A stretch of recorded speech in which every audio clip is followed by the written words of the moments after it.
The vulnerable population I've chosen is parents of children with impairments. Um, Parents are often the main caregiver of their impaired child, which puts them at increased risk for stress and fatigue. An impaired child is someone that is unable to care for themselves.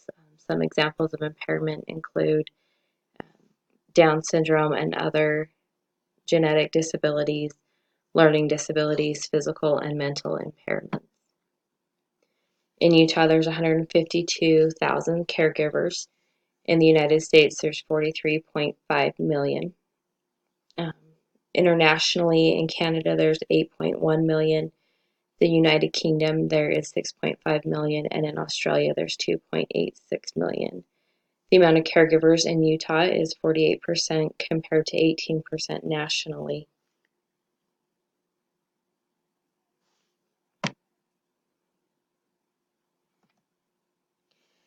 Some social determinants of health that I thought of for this group is health concerns for both the parent and the child, bullying for the family and the child, neglect, the parents neglecting their own needs because they are so focused on taking care of their child, financial difficulties, lack of community support, and transportation issues if the child is impaired to the point that they are in need of specialized transportation.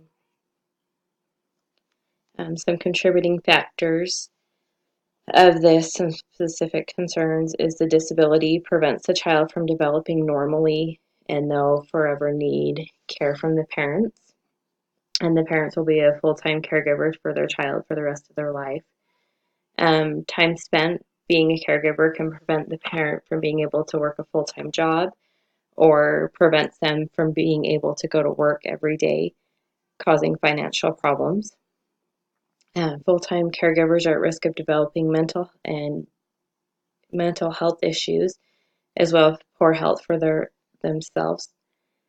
The disability may require special transportation needs. Community resources and support may not be available for families in that area, as well as needed medical treatments. They may have to travel long distances to get the medical resources that they need. And families may experience bullying or discrimination because of the disability.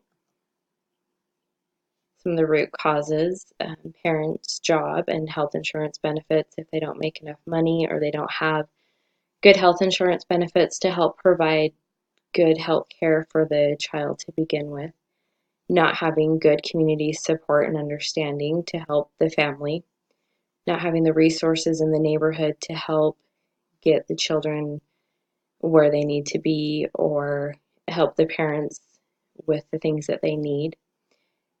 Problems with the education system if there isn't something set up to help the child and help the parents help the child get through the education system, as well as the parents missing days at work or not having paid time off. They are not being able to go to school because of the disability of the child, so they aren't able to have a better career.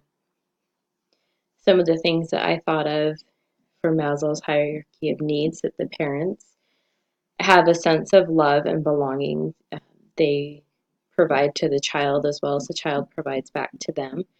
They have safety in the family and self-actualization from having a purpose and being able to have something that they care for and a person that they provide for every day. Some concerns, um, physiological and self-esteem. Something risk factors I thought of was just decreased sleep and time for self-care. Parents and caregivers are often so concerned with the needs of the child that they neglect their own needs and time for themselves.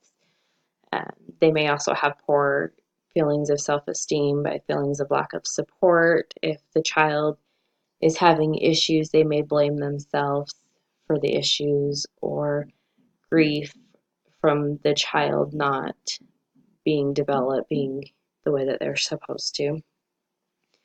And then they have an increased risk for health issues related to lack of poor self-care, increased stress, lack of support, and self-esteem concerns.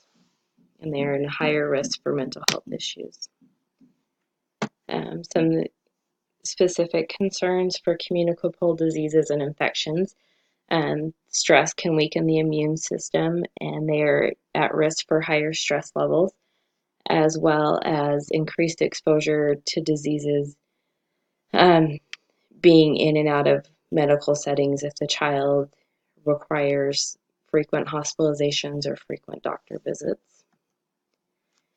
Some non-communicable diseases that they are at risk for is caregiver burnout, stress, depression, anxiety, obesity, and heart disease.